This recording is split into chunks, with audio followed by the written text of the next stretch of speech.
The sun hung heavy over Miami, painting the training ground in gold. Hundreds of fans lined the fences, a sea of shirts, banners, and stretched out arms. All of them had come for one man, Lionel Messi. They shouted, they chanted, they begged for just a glance. But among the roaring crowd stood one boy who was completely silent. His name was Matteo. He was just 11 years old, born deaf, born with a love for football so strong that it didn't need a single sound. Matteo and his father had traveled thousands of miles from Argentina just for this day. He held a handmade sign high above his head, the letters drawn carefully. Messi, I can't hear you, but I feel you.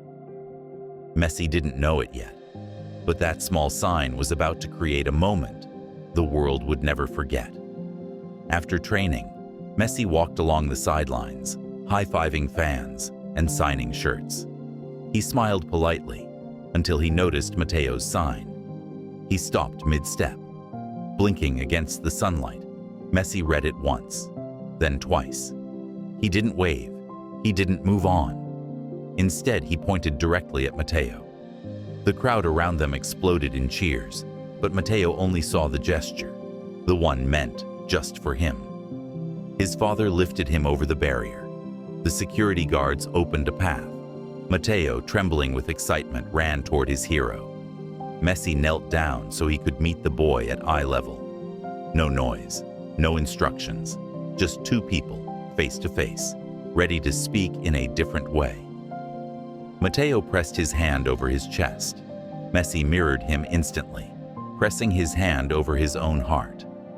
Then Matteo pointed to the sky, smiling shyly. Messi understood without hesitation.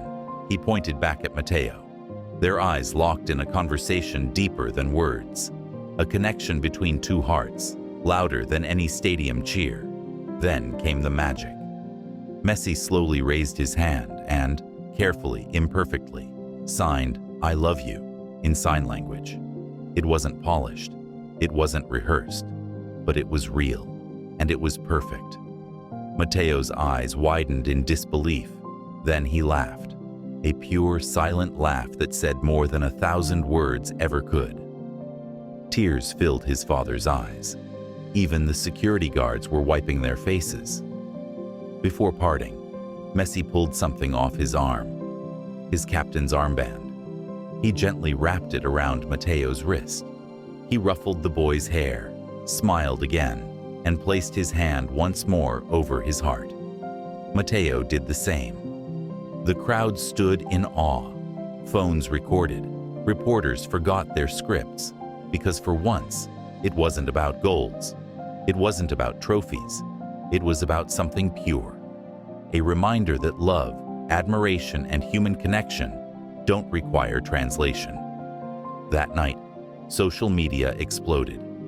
Messi and deaf fan create magical moment without saying a word. No sound, no language, just heart. Messi, you're one of a kind. Millions shared the video. Millions cried.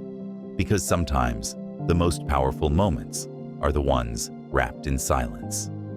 In an interview afterward, Messi humbly said, "Football is a language anyone can understand, but sometimes love is even stronger."